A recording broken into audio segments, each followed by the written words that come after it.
हर हर महादेव, जय माता दी। दोस्तों, कैसे हैं आप सभी। दर्शकों, आज मैं आपको पूज्य गुरुदेव द्वारा एक विशेष उपाय बताने वाली हूँ। बहुत ही सरल सा उपाय है। मात्र 5 सोमवार ये उपाय करना है। मात्र 5 सोमवार अगर आप ये उपाय कर लेते हैं तो ये उपाय बिल्कुल पशुपति व्रत की तरह ही कार्य करता है। जिस तरह से पशुपति व्रत करके आपके सारे मनोरथ पूर्ण हो जाती हैं, उसी तरह मात्र इस उपाय को करने से आपके सारे मनोरथ पूर्ण हो जाएंगे। जो भी इच्छाएं होंगी वे पूर्ण हो जाएंगी। बस इतना है कि पशुपति व्रत में आपको व्रत रखना पड़ता है, सुबह और शाम को पूजा करनी पड़ती है। और इस उपाय को करने के लिए आपको कुछ नहीं करना है, मात्र एक लाल चंदन से आपको ये उपाय करना है। तो उपाय जानने के लिए वीडियो के अंत तक बने रहें। और वीडियो को लाइक नहीं किया है तो वीडियो को लाइक कर दें, और चैनल को अभी तक सब्सक्राइब नहीं किया है तो जल्दी से चैनल को सब्सक्राइब कर लें। पहले मैं आपको बता दूं कि जो इस बार सोमवार है उस दिन मासिक शिवरात्रि पड़ रही है, यानी कि महीने में एक बार मासिक शिवरात्रि आती है।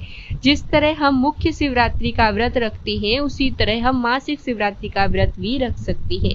गुरुजी कहते हैं कि साल में जितनी भी मासिक शिवरात्रियां आती हैं उनका व्रत करके अपनी हर मनवांछित इच्छाओं को पूर्ण किया जा सकता है। जिस तरह हम मुख्य शिवरात्रि का व्रत रखकर हमें भगवान भोलेनाथ का आशीर्वाद प्राप्त होता है, हमारी मनोकामनाएं पूर्ण होती हैं, उसी तरह ही मासिक शिवरात्रियों का व्रत करके भी हमारी मनोकामनाएं पूर्ण होती हैं और भगवान भोलेनाथ का आशीर्वाद प्राप्त होता है।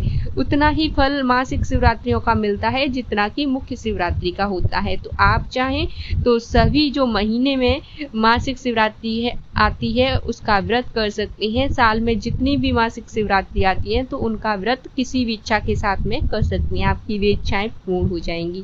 और अगर आप ये भी नहीं कर सकते हैं, पशुपति व्रत भी नहीं कर सकते, कोई उपाय नहीं कर सकते, तो बहुत ही सुंदर सा उपाय है लाल चंदन का।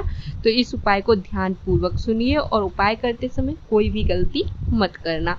ध्यान से आपको ये उपाय सुनना है और ध्यान पूर्वक ही आपको ये उपाय करना है।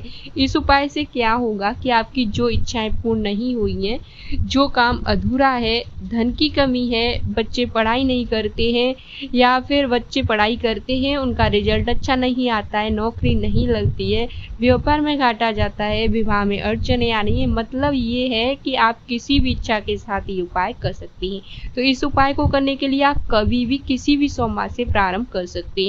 जरूरी नहीं है कि मासिक शिवरात्रि को जो सोमवार पड़ रहा है उसी सोमवार से आप इस उपाय को करना प्रारंभ करें। इस उपाय को कभी भी किसी भी सोमवार से प्रारंभ कर सकते हैं।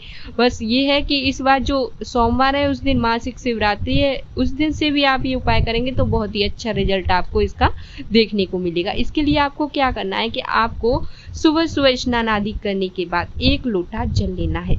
साफ स्वच्छ होने के बाद आप 1 लोटा जल लेंगे और उस जल में थोड़ा सा मीठा अवश्य डालें, क्योंकि देखिए भगवान भोलेनाथ को जब हम जल अर्पित करते हैं तो उसमें कुछ न कुछ तो डाल के ले ही जाती हैं। तो आपको उसी तरह थोड़ा सा गुड़ डाल लेना है या फिर शक्कर मिलती है, शक्कर, चीनी, जो भी मीठा हो वो आप उसमें डाल सकते हैं। उसके बाद आपको करना क्या है, इसी लोटे जल में आपको 1 चुटकी लाल चंदन, 1 चुटकी नहीं तो थोड़ा सा लाल चंदन आपको डाल देना है, यानी कि जो लोटे का जल है वो चंदन के कलर में परिवर्तित हो जाए, यानी कि जो चंदन का कलर है उसी कलर में जो लोटे का जल है वैसा हो जाए। इतना चंदन आपको उस लोटे में डालना है।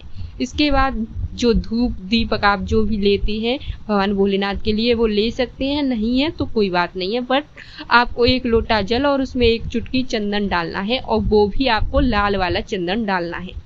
लाल वाला चंदन आपको बाजार में आसानी से मिल जाएगा। उसके बाद आपको जाना है भगवान भोलेनाथ के मंदिर जाएंगे। जब आप उस जल को सबसे पहले जो भगवान भोलेनाथ के चरण होते हैं, जहाँ पर भगवान गणेश का स्थान होता है, उस पर आपको ये जल डालना है। और उसके बाद जो अशोक सुंदरी वाला स्थान है उस पर, और उसके बाद कार्तिकेय वाले स्थान पर, फिर माता पार्वती के हस्त कमल पर, और उसके बाद भगवान भोलेनाथ की शिवलिंग पर पूरा जल अर्पित कर देना है। पूरा जल अर्पित करने के बाद दोनों हाथ जोड़ेंगे। दोनों हाथ जोड़ने के बाद आपकी जो इच्छा है, जो मनोरथ है, जो भगवान भोलेनाथ से आप मांगना चाहते हैं, जो आपकी अधूरी इच्छाएं पूर्ण नहीं हुई हैं, उनकी प्रार्थना करेंगे। मतलब ये है कि जो भी समस्या आप आपके जीवन में चल रही हो, जिसके लिए भी आप ये उपाय करना चाहते हैं, उसके लिए ये उपाय कर सकते हैं। उसी समस्या को बोलते हुए भगवान भोलेनाथ से प्रार्थना करें कि आपकी वो इच्छा जल्द से जल्द पूरी हो जाए, जो मनोरथ है वो जल्द से जल्द पूर्ण हो जाए। ऐसा आपको लगातार 5 सोमवार करना है। ध्यान रहे, इसी तरह 1 लोटा जल लेना है, उसमें थोड़ा मीठा डालना है और मीठा डालने के बाद आपको 1 चुटकी लाल चंदन डालना है। ध्यान रहे, कोई दूसरा चंदन आपको नहीं लेना है, लाल चंदन का ही गुरुजी ने बताया है कि जो लोटा जल है उसमें लाल चंदन ही डालकर 5 सोमवार आपको ये उपाय करना है। 5 सोमवार में ही आपकी मनोकामना पूर्ण हो जाएगी। जिस तरह पशुपति व्रत करके आपकी मनोकामनाएं पूर्ण होती हैं, ठीक उसी तरह इस उपाय को करने से आपकी हर इच्छाएं पूर्ण हो जाएंगी।